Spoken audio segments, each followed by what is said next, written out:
அப்படியே பகவான் ரமணரை பார்க்கறதுக்கு வரார். ரெண்டு பேருமே மானசீகமா பேசிக்கிறா. அவர் சொல்றார், இந்த மலை மேல ஏறி உட்கார்ந்துட்டு நான் இந்த நாமத்தை நிறைய ஜபம் பண்ண போறேன், உங்களுடைய அனுகிரகம் வேணும்னு கேட்கிறார். பகவான் ரமணர் அவரை கண்ணுனால நன்னா பார்க்கிறார். அதுவே கிருபா கட்டாட்சம்.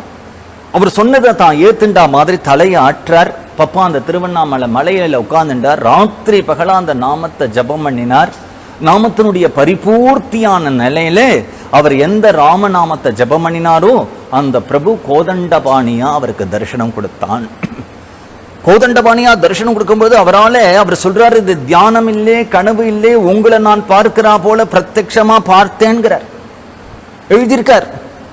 அடுத்தது என்ன இருந்ததுன்னா, அங்க ஆடு மேய்க்கிறவன் இருக்கான், அவன் ராமரா தெரியுறான். ஆடு ராமரா தெரியுது, மலை ராமரா தெரியுது, மரம் ராமரா தெரியுது, செடி ராமரா தெரியுது, கொடி ராமரா தெரியுது, பட்சிகள் ராமரா